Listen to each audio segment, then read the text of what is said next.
I have this relentless vision of education as being a place where students have voice and choice and teachers are allowed to play, and it's just a different thing.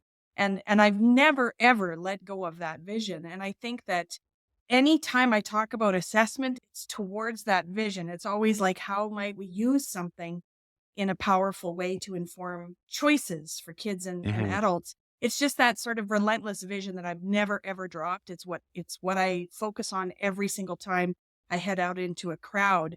And so paired with the idea of that vision and really wanting to paint a picture that's maybe a little different than the one that exists right now, is I'm committed to working on creating spaces where folks can be honest and vulnerable. That's a super huge interest of mine because I think that the pathway into reflection and change is safety. We got to feel safe.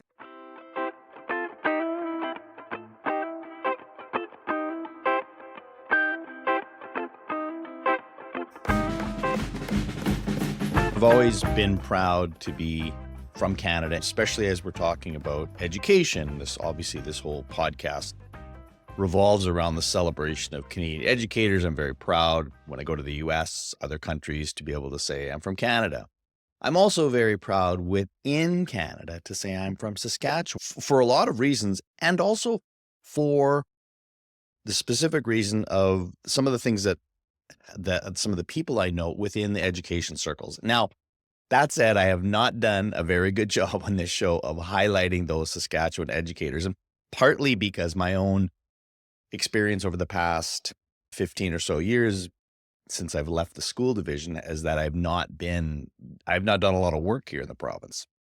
That said, though, we still have so many very innovative and talented educators they're serving their communities. And one of the reasons I think that is the case is that we sometimes have had the opportunity, because we're in smaller centers, to be innovative, to try new things. And as a result, there's a lot of amazing people within the province. And today I highlight somebody who is very parallel to my career. Katie White recently retired from Northeast School Division. I don't know if that was the name of the school division that when she retired because of all the changes in the province. Katie is a longtime educator, school leader, really focused around assessment over the past number of years, has been doing a lot of outside work. And she was doing a little bit of both, serving in her school division, but also starting to do some consulting work with Solution Tree and other organizations. And now that she's fully retired, she's just been focusing on that. So her path to get there is very similar to mine. So it's fascinating to talk to Katie. And I, though we've not worked super closely together, I've always been very much aware of the work that she's done, very proud of who she represents. And when I go to places like British Columbia and others, people that know Katie only say very good things about her. So that's always a wonderful thing to hear from someone from Saskatchewan. It's a bit of a homegrown podcast. I get coming back to Saskatchewan, only my second Saskatchewan educator that I've highlighted. So I got to do better on that. But I am excited to share with you the conversation that Katie and I have today around assessment and just her journey around that. And I was really engaged with this conversation, and I know you will be too. So enjoy today's episode with Katie White. So I have only had one other person from Saskatchewan. This is the part that I feel so embarrassed about. And I don't know if you feel the same way, Katie, is that you do so much work everywhere else in the world and sometimes don't have as good a handle on what's happening in your own little local world. So I'm grateful that you're joining me. So maybe tell us where you're joining us from, and yeah, just a little more context for people that don't know you, just the short and sweet bio. Sure. Okay. So I'm coming to you from Saskatoon, which is where I moved last summer and am loving it. It's the last day of work before I take a little bit of time off. I have lived and worked in Saskatchewan for most of my life. I will say I left for a while for university to Ontario, but came back, have taught in this province, was an administrator in this province, worked in central office for the Northeast School Division, and retired in this province. Yes, I agree that I travel a lot, but Saskatchewan is always pretty firmly embedded in my heart. That's for sure. So you and I have somewhat of parallel careers, both working in school divisions here in the province. both kind of finding some passions that led us to some opportunities to work outside of our own little divisions. And yeah, and we're of a similar vintage, if you will. And I'm always fascinated because I have my own little assessment story of how that became a thing for me, but I don't know Mhm. your assessment story. So and again, I say that, and I don't want to pigeonhole you to say that you're the assessment person, but I know that is your drive so much of the work you do. Mm. But yeah, so where did that come from? Where or how did you decide that was a thing you wanted to take the deep dive in? I would say it's interesting that I am an assessment person because that isn't actually the maximum passion for me. I'm a creativity person, is how I think of myself. But assessment just nestles so firmly in every single learning experience that kids and youth have that it's pretty hard to move in education without hitting assessment. So that's what happened is I was really interested in rethinking how classroom experiences are lived out for kids. And I happened to I don't even want to say how many years ago, but it was quite a while ago. I was part of a group in my school division called the Differentiated Instruction Facilitators. We were coaches and we would meet once a month and talk about our coaching work. And we just kept returning to assessment, the idea that you can't have flexible learning experiences without clarity about where kids are and where you're needing to go. We just dug into that whole assessment thing and then I just couldn't shake it. It just became part of what I was thinking about in terms of creating learning spaces that are different. And then other people started to be interested in the work I was doing. And that's just how I ended up here. So it was by accident, really. But you know this, you can't talk about learning without talking about assessment. So if we're going to Right. change the culture of schools, then I think we got to talk about assessment. So who would be some of the because I have my sort of gurus in different categories when I think about leadership or I think about technology or I think about assessment, think about other these kind of big things. So who would you point to as these are the people that have influenced you most in this work? Oh, man. I gotta start with Tom Schimmer. He's the guy who came to our school division under a different premise. He was actually talking about behavior, um, but we would have lunch every day and we just started talking about assessment, and he was a gateway into this Hmm. world in a consulting sense, and his work, um, very strongly has informed my practice, and then Tom is part of a group that I'm now part of called the Assessment Collaborative, and it's a whole group of assessment people, Cassandra Erkins, Nicole Dimich, just a big group of people who are interrogating assessment. And then I've got my whole Canadian Assessment for Learning Network not for profit group, which is Right. Damien Cooper and Ken O'Connor and Lorna Earle and a whole bunch of educators from across Canada who influence that work. So I feel like I dabble in the Canadian context pretty firmly. And then I also have this whole group of United States assessment people, Thomas Gusky, whoever, Yeah. who I connect with. And that continues to inform my practice for sure. Yeah, all those people you mentioned are such giants in their fields. Mm. I go back to going to Portland to the Stiggins Yes. Institute, and that was my first. Okay, it's crazy in some respects how I think about transformative moments in my career. Like I have a lot of them with technology where it was like, wow, I hadn't thought of it in this way before. And there aren't a ton of them, but I know with assessment for me, that was like an aha moment, the whole idea, because it's crazy in some sense that up to that point, at least in my mind, maybe this wasn't the reality that we were so focused on evaluation as Mm. being that's what assessment is. It's a grade, it's a number. Hmm. And all of a sudden, these people are saying, I don't think it is. And I don't have the context to go back much further than that to look at because I'm sure when you look at constructivism, whether it's Piaget or Dewey or others of those natures, probably already were shifting away. They maybe weren't using the same language and or emphasis, but there was that there. But that was never really a part of my teaching until some of these people Mm. began to say, this isn't useful. This isn't Hmm. appropriate. And yeah, you always hear that first time that you were blown away by a perception and a perspective that kind of changed your thinking. So is there anything in that when you Hmm. think about that, that was like a key shift in your own thinking around, oh yeah, what I used the whole I used to think, but now I think. Like, do you have that moment? Totally. I do have that moment. It was in Saskatoon at what is now the Hilton downtown, but I don't remember what it was at the time, the Ramada or something. And my husband, who's an educator, and I were alternating summers for the provincial assessment for learning. He would score the math Right. assessments and I would score the English assessments. And it happened to be the summer when he was scoring math, and I had our children at the pool while he was off working. And I had just become a vice principal. This is significantly into my career, which is important to know. And my director of education, Tim Torella, had said, here's Educational Leadership Magazine. You might consider just reading it as part of your preparation for administration. And I was sitting by the pool and I was reading an article by Grant Wiggins and Jay McTighe. It was called Data Driven Decision Making. And it was a lightning bolt. It had never occurred to me that you should plan your assessment before you design your instruction. That had never occurred to me. And I remember after reading that, I could not shake it. I had been thinking about assessment and even evaluation incorrectly my entire teaching career. And I just never could go back after that. I still have that magazine because it rocked my world. It Yeah. literally rocked my world. Yeah. Again, some people don't have those kinds of moments, but I love it. Like I have a few that I keep going back to. And I think the other part of that story, Katie, I think that and again, I imagine you would agree with me on this. And when it comes to potentially innovative thinking and what you just shared about Wiggins and McTee's approach, we probably don't think of that as innovative today. Yeah.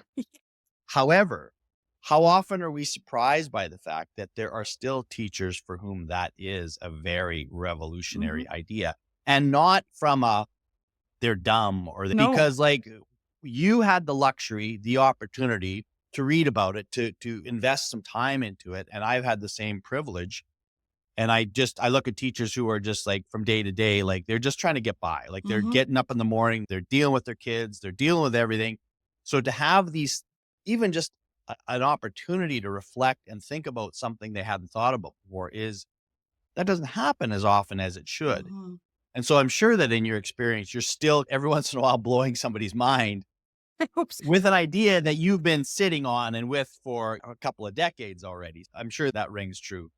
Yeah, for sure it does. And I think speaking through the lens of somebody who leads this work now, and you can maybe relate to this, is I think it's important to not forget that even though we have journeyed into nuance that is ridiculous in our Hmm. fields, that isn't the starting point. So Right. sometimes I'm like, what? We're still talking about formative assessment, driving decision making, but for some Right. people, that really is the first time that they've really sat down and considered it. And then add to that, of course, you recognize that at some level, at a local level. But the difference is at the local level, you have Mhm. a greater context of how they got to where they are and what the culture is and all of that.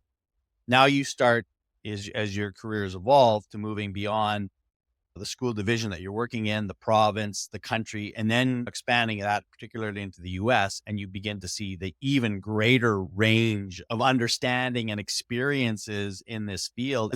In many cases, and I think about when I think about the US in particular, the range is so much greater there than it is in Canada in terms of people's understandings of it, right? We've got people that are doing amazing work because they've been had opportunity and privilege to really continue to innovate. And then we have way more people who are just like so many things are brand new to them and they're teaching in very antiquated ways. Again, not to point fingers at them, but Mm-mm. to suggest that they're working under a system that has That's not what I was gonna given say. them the That's what I was gonna opportunity say. Yeah.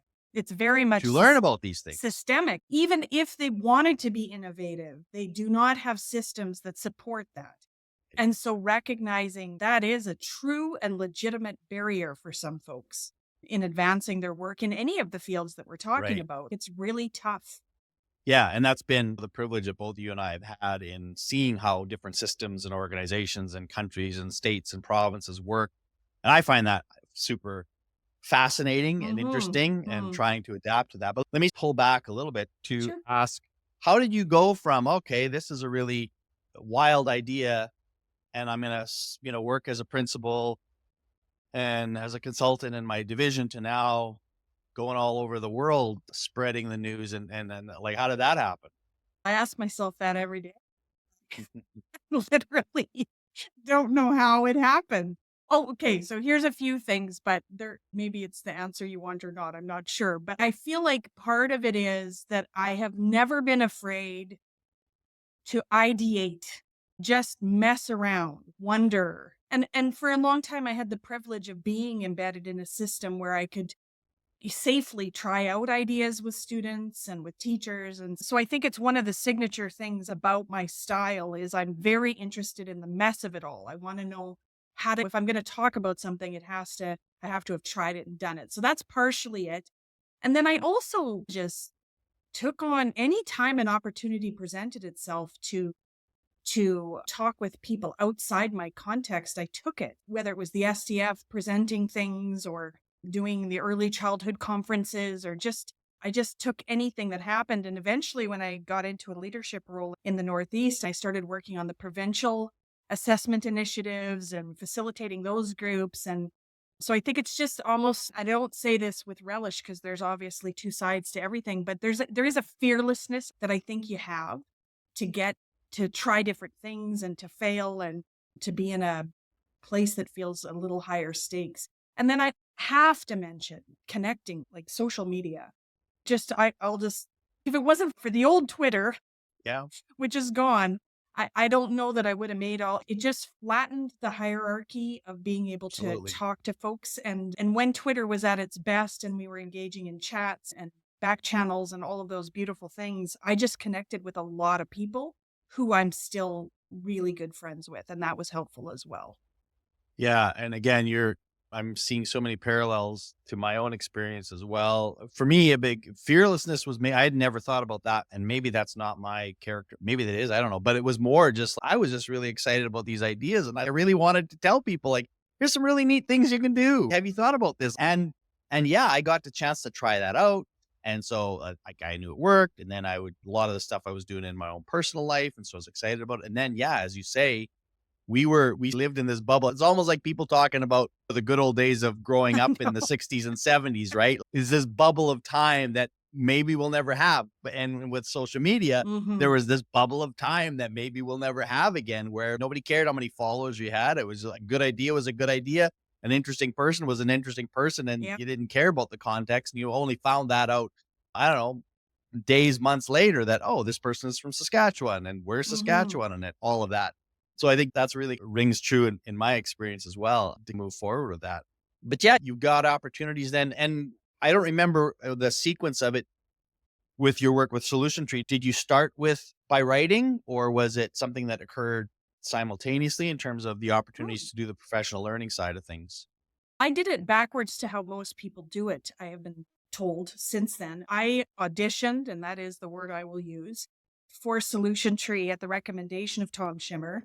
He suggested this might be something. So we had to go to Bloomington, Indiana, and do a 4-day, basically American Idol for educators, where we had to present in pairs and groups and individually. Anyway, so I started the whole professional learning and facilitation. It was honestly a year into that, not even, when I just was encouraged to write and also felt I have always felt I've had at least a couple of books in me. And so I started writing pretty much right away. So I started with the professional learning, but definitely moved into writing pretty quickly. And when you think about all the work you've done, and again, you're now perhaps at a stage in your life where you're maybe thinking about the highlight reel of your career running through Mhm. there. What do you look back at this point and say, I was really proud of that? So whether it's working in the Northeast School Division or in your individual consultant work, Mm. there's something that you point to, I was really proud of what I did here. And I think you talked about at the beginning about maybe before we even pressed record about the relationships you built with people over time. And Mhm. that's when you can go speak at a conference one time and that's fine, but you never hardly see the impact of that. So when you look at your work, what's the thing you think about as to, I was really proud of being able to be a part of or help lead this? I don't know if it's a specific thing because I'm just so grateful for every single opportunity. And that sounds cheesy, but it's the truth. Like I never take for granted that my voice will be invited into spaces. And so I think when I think about the work that I do and the through line from the days that I was in a classroom to administration to now, it's just I have this relentless vision of education as being a place where students have voice and choice and teachers are allowed to play, and it's just a different thing. And I've never ever let go of that vision. And I think that anytime I talk about assessment, it's towards that vision. It's always like, how might we use something in a powerful way to inform choices for kids and Hmm. adults? It's just that sort of relentless vision that I've never ever dropped. It's what I focus on every single time I head out into a crowd. And so paired with that, paired with the idea of that vision and really wanting to paint a picture that's maybe a little different than the one that exists right now, is I'm also very proud. I don't know if proud is the right word. I'm committed to working on creating spaces where folks can be honest and vulnerable. That's a super huge interest of mine because I think that the pathway into reflection and change is safety. We got to feel safe. And so that's another area of huge interest, is how do we facilitate a variety of contexts with adults so that we can create that space, and Yeah. that's what makes me hone my craft or work towards facilitation practices that are actually impactful. Well, and I think too, in the roles that we have, there's so many more people that we connect with on Mhm.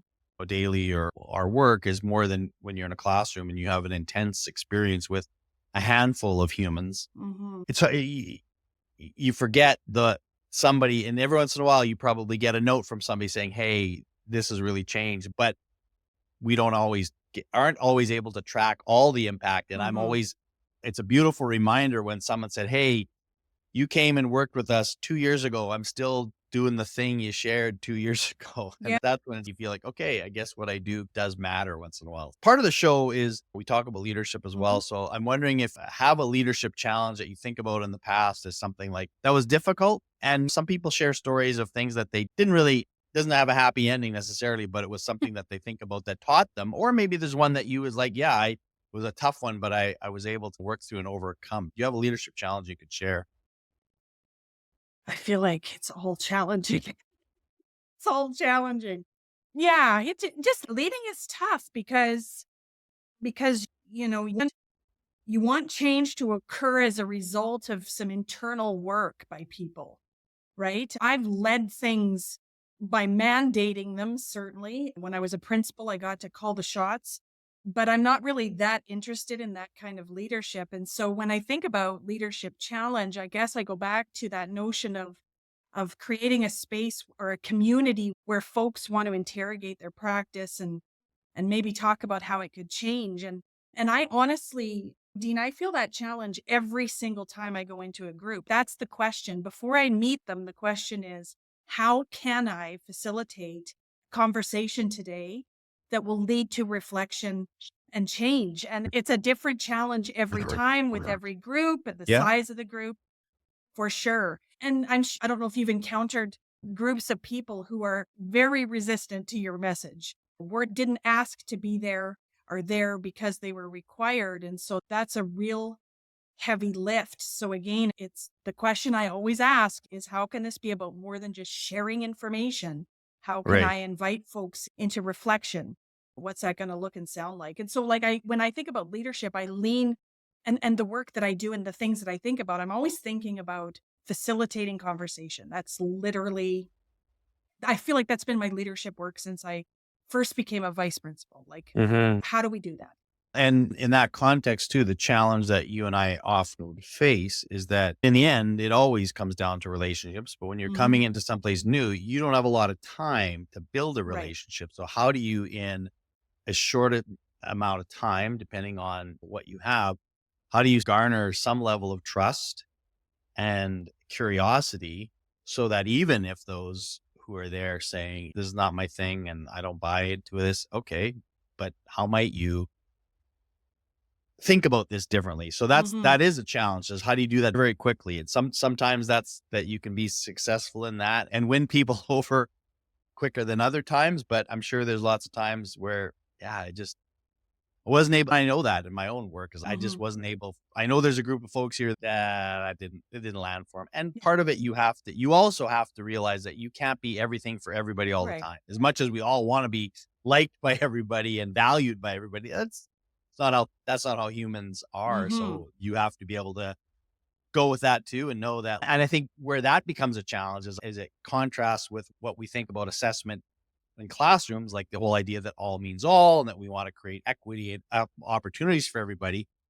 But the difference there is you have time and space to Time do that, and right? flexibility. Yeah. When you're Yep. coming in for, I don't care if it's 2 days, 3 days, an hour, whatever, that's hard. That's limited time to do that. And so you are going to have to be potentially okay with the fact that I might not be able to reach everybody. That's right. And it's frustrating though, because if you're like me or like most people, you read an evaluation of a session and you have 95% of people saying, "Oh, it's awesome, great." And then one person said, "I didn't like it."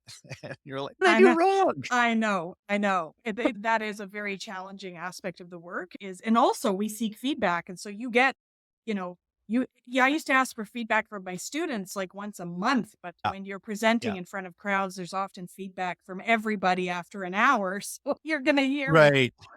Yeah. Um, And yeah. I just mourn over one comment that wasn't Yeah. favorable. I still Same. could tell you comments that I've received in the past that are unfavorable that just bug me to this day. Totally. Yeah, you might need to drop that at some point, It's and that's yeah, okay. it's true, it's true, but to your point, it's almost part of the leadership puzzle is how do I decenter myself Mm, so this isn't so much about me? Like, how do I remove myself from the center of focus, at least periodically, so that relationships are happening between participants or between a participant and themselves and still lead learning, right? yeah. That's the sort of duality that I feel like I'm walking all the time is getting out of that spotlight, letting people talk, inviting them to think together, and then coming back together. And it's that Mm. sort of flow that again was very resonant when I was a in school administrator or in any other leadership position. That's part of the puzzle, I think, is Oh, it is, yeah, and that part's always that I've always struggled with is I go in and say, "These people paid a lot of money to have me come here. I should be talking all the time and doing all the right. things." And that or I'm not giving them value, but then you leave and someone will say, "I really appreciated the time you gave us to think and process." And it's, Yeah, yeah, okay, that didn't require me to be the front and center all the that's time because right. in the end, it was about them anyway. So what do Right. they need? And recognizing that sometimes they do need you as quote unquote the expert to provide them with context that they don't have. But other times is they actually have a lot of the context. They just need time to process. And so how Right. can you help facilitate their thinking and get out of the way as much as you can and insert yourself in timely ways that's the art of That's the facilitation that urge. That's exactly takes right. you a long time to get there and you don't always get it right. But that's what you're trying to get to. And I was funny after COVID being out of that Oh, for a while, that took a long time for me to, and I'm still now just starting to get more mhm. comfortable. Cause I used to do that more, but I hadn't done it for a few years, especially in an in-person setting and trying to be more cognizant of people's dispositions and where they were and trying to read the room better. Right, Um, formatively assessing. It was really hard to assess in a formative way when it was two-dimensional Zoom. I just Very much. body You're guessing. language, facial You're guessing so expressions. much. Yeah, I had And no idea. you guess wrong so often, Mhm. right? Somebody has their camera off. "Oh, I guess they're disengaged." No, they had a dog that was barking in the background. So you Yeah, need to deal with that.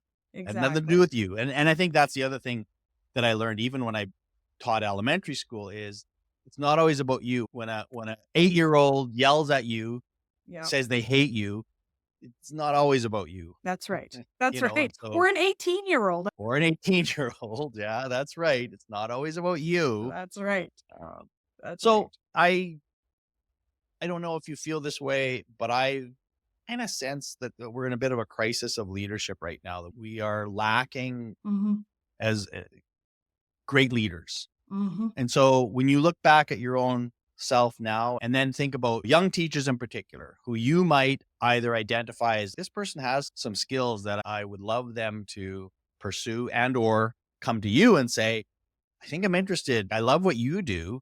And I love what you've been able to do. What advice would you give that 25-year-old who maybe is thinking about some sort of a career in educational leadership?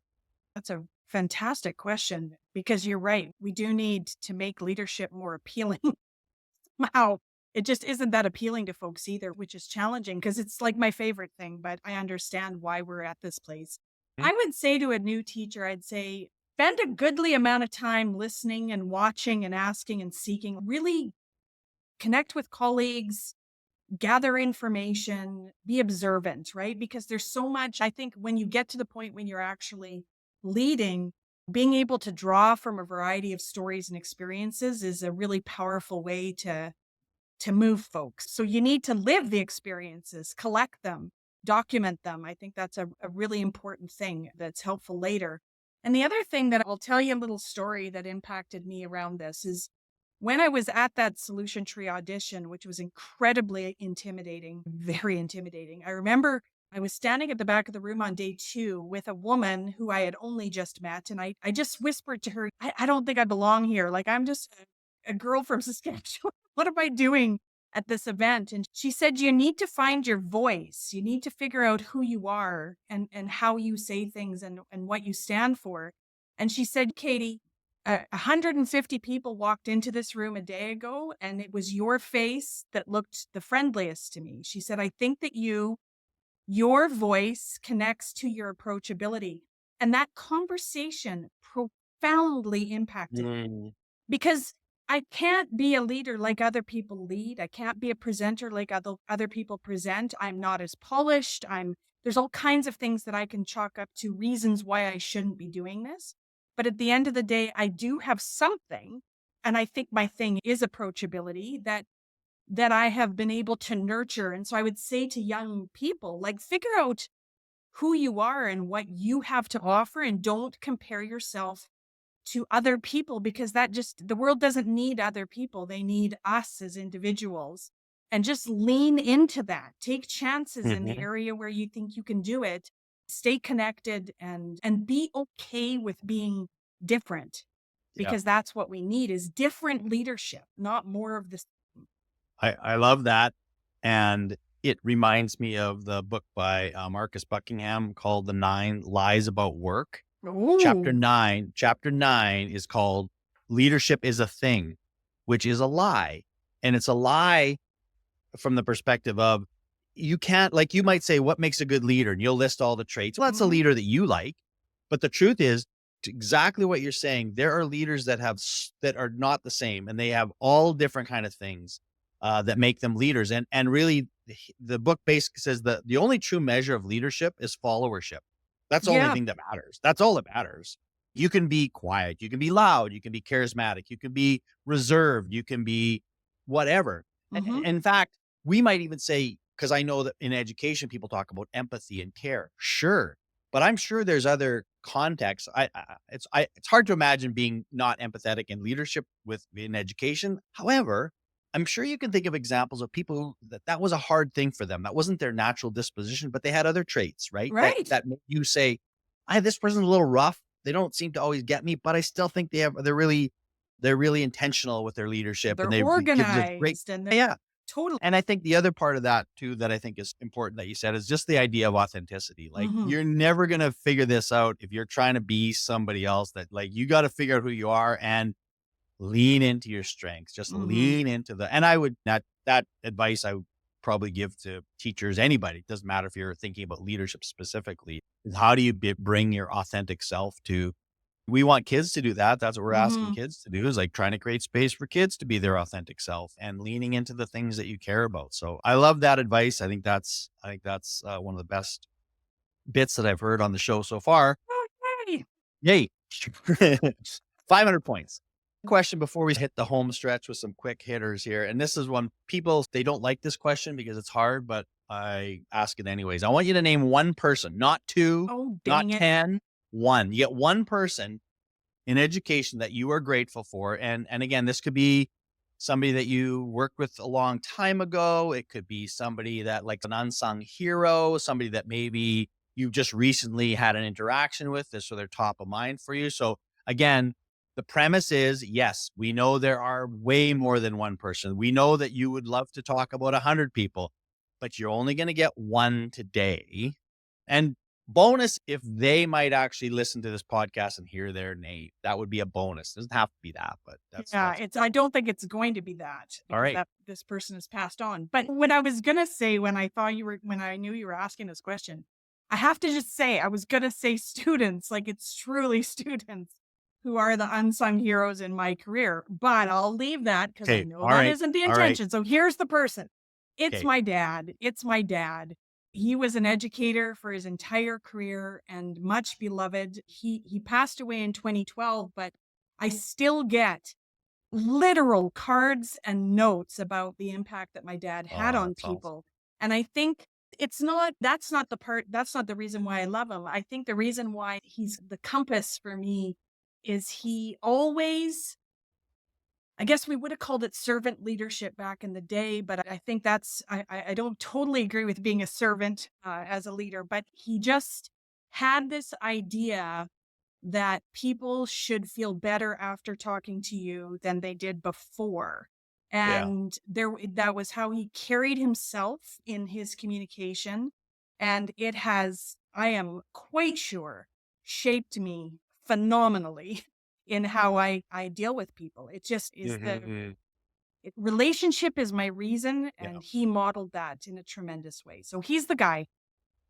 No, that's a beautiful tribute. And again, there's no question that obviously as your father and as a, you know, he as a leader, he's going to impact you in that way. And I really do love that idea of making someone feel better after and you and I both have those people in our lives who they always make you feel like you are way more special than you really deserve to be. Like, I came to ask you a question and I left feeling like, oh no, you're awesome. And it's like, how did they Yeah. do that? Yeah. And there's people that do it in very interesting, subtle ways, but I love trying to deconstruct. What happened there? Like, Yeah. how did they make me feel that way? And Exactly. sometimes it's just their energy. Sometimes it's specific language that they use, but Lack of judgment, yeah, openness. Yeah. All of what that. an awesome trait. All Yeah. right. We're going to wrap up here with some quick hitters. Okay. You're an author, but you're also a reader. What are you reading or if I don't know if you listen to I books, sure podcasts, do. whatever. What's on your consumption list in a professional context? No, in a professional context, um, oh gosh, I got a pile of books by my desk here. I'm reading the second edition of Taking Action, which is a RTI handbook. I read every new assessment book I can get my hands on. But I'm writing a fiction novel, and I've gone back to fiction. So I'm reading a lot of fiction through the lens of being a writer, and that's like anything I can get my Nice. hands on. Yeah, that's a big thing. And I also am a podcast consumer massively. I really like adjacent to education podcasts. I don't actually listen too much to education anymore because I'm just poop Mhm. from talking about it. But Yeah. I listen to Guy Raz has a couple of shows, The Great Creators and How I Built This, both about innovation. I'm very interested. Or there's 99% Invisible. I Yeah. love that Good show. one. There's lots of those creative sort of, and I love like thinking about how what I'm listening to connects to my context. I just love that Sure. intersectionality of things. I Those are listen all to, good storytelling yeah, venues as well. They're able to capture something really fascinating and taking these sort of disparate things that you don't think about and going, "Oh, well, that's really that's to me is the sort of the sweet spot of storytelling. Give agreed. me something that is seemingly innocuous, uninteresting, and bringing it to life." So Yep. awesome. What about when you're not trying to be smart and learn? It's that time of year, right? Where you might get some time in front of a TV and binge a show or two. Like, what's on that list for you? So I'm going back in time and binging shows I missed. So Yep. I've watched Game of Thrones and all those things, but Yep. I just finished watching the entire Viking series and now I'm watching Lost, which I never watched the first time. I didn't Yeah, I don't know. I'm not sure it's worthy of my time, but I have invested a lot now, so here I go. know. I'm a British TV fan, and Oh, also yeah. there's two British game shows that I watch on YouTube. One of them's called Would I Lie to You, and the other one's Taskmaster. And I watch those game shows to cheer myself up regularly. So Taskmaster's one I've not watched, but I have heard a lot Oh, of it's very good things about saying it's very insightful. but also just fun and goofy, and yeah, I love it. And actually, I will say, Would I Lie to You even edges that one out because it's incredibly funny. It's a Okay. very funny game show. My wife is a big BritBox Oh, watcher. there I you don't go. watch it, so maybe this is one where maybe our paths can cross here. So we'll try that. All right. Last question. Yep. Saskatoon. Mm. What is a lesser known place? Saskatoon's got a beautiful river and downtown area. That's people know about those things. Maybe some other go to places. What is some like maybe lesser known places that you've come to love and enjoy that maybe people who visit would check out? I'll maintain we've got parks everywhere, and this time of year it's not that great, although there's beautiful cross country skiing. But Hmm. there's just I walking the riverbank is absolutely fabulous, but there's parks, the forestry farm, there's beautiful parkland. Also, I have been just amping up my visits to Saskatchewan.